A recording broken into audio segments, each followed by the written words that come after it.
Can we just talk about Peat and Diesel for a moment? I think this is kind of a given because I'm Scottish, but I love Celtic rock music. And Celtic folk rock music.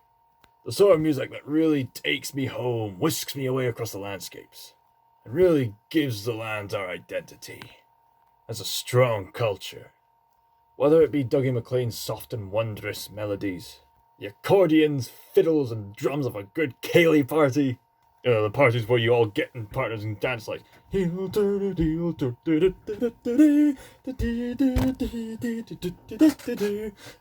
kick, bounce kick,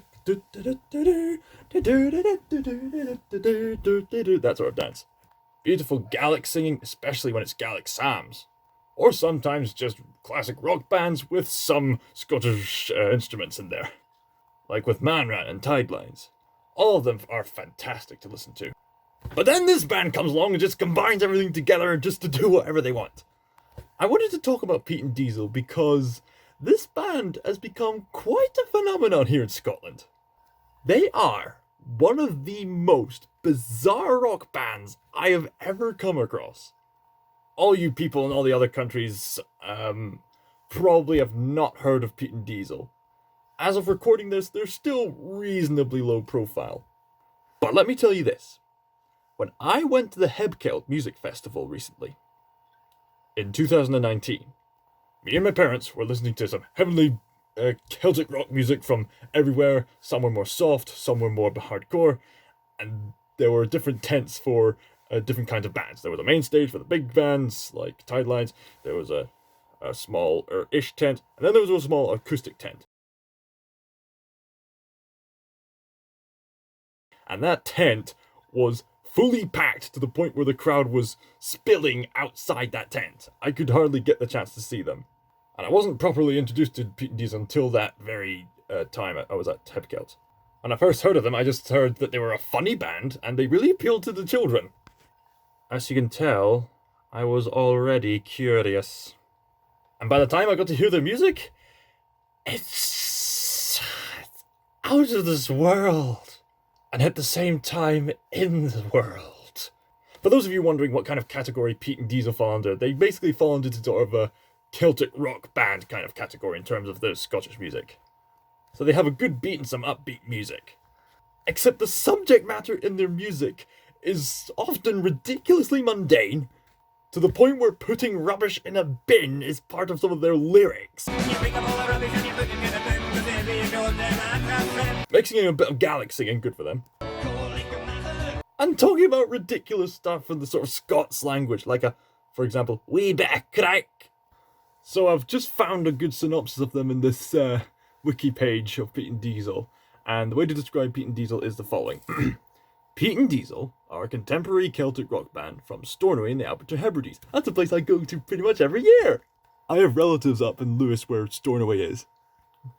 Their musical style has incorporated both Scottish Gaelic and English into humorous and catchy songs. The band released their debut single, Salt and Pepper, in 2019.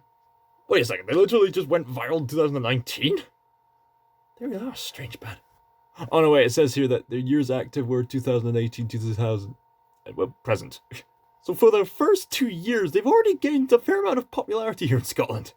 Their debut album, Uptown Fank, in the sort of Scottish funny language, a viral success throughout Scotland, and has led to the band selling out shows and festivals across the Highlands and Islands, from Stornoway to Mull and everywhere and in between.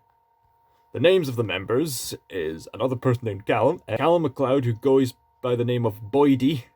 He's on guitar and vocals. There's Ian Scott on the accordion, and Oile MacLeod on drums. If you're watching this, I apologise if I've mispronounced your first name.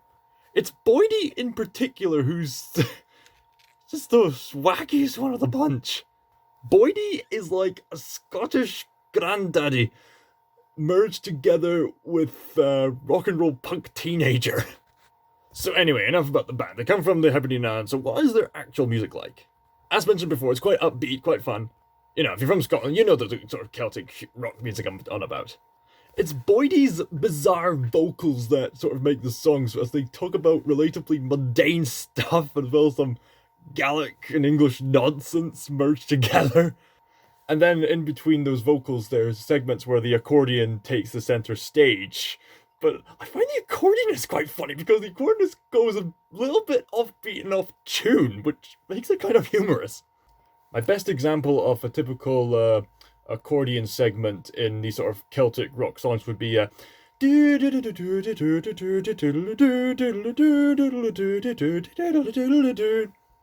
they do it, it's like you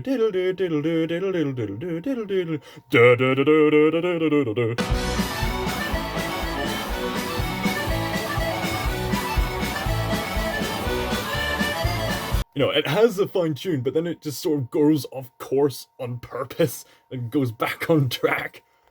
Even in one of their bell drum performances, it's like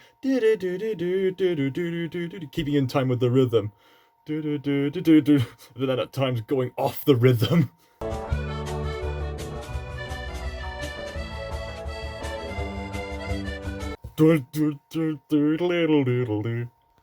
It's like the accordionist is barely just keeping up with the song on it, so I find the accordionist bits equally as funny as Boydie's singing, sorry. And the overall the overall humorous presentation, for me personally, isn't enough to make me laugh hysterically. It's just enough humor to make me go in that sort of, what on earth are they doing sort of humor. Have you ever come across something that was so strange yet so wondrous that you just can't look away? That's Peat and Diesel. In fact, have you ever seen Over the Garden Wall? Well, if that show was a Scottish Celtic rock band, it would be Peat and Diesel. And millions of people, including children, seem to love them, even though they talk about alcohol and other stuff, and we put crack every now and then, but they appeal to a wide amount of people, so I guess this formula works. Although I can safely say that their funniest song so far is their Fairy Tale of New York parody they did around Christmas time, called Fairy Tale of... And the voice of the little village choir. So, God bless their cultural growth, and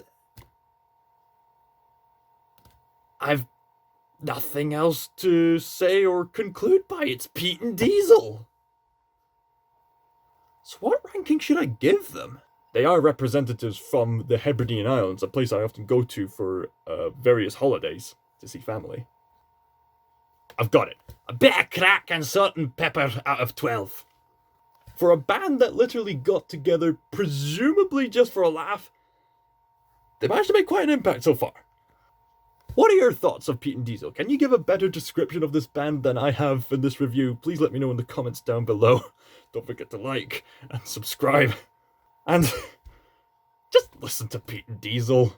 Even if you don't like them, they are something else. That's my best description of them. They are something else. ScotsThinker signing out. I think... Also, yes, I was wearing a cracker crown. The only way to review a strange band was to be strange myself. Ah!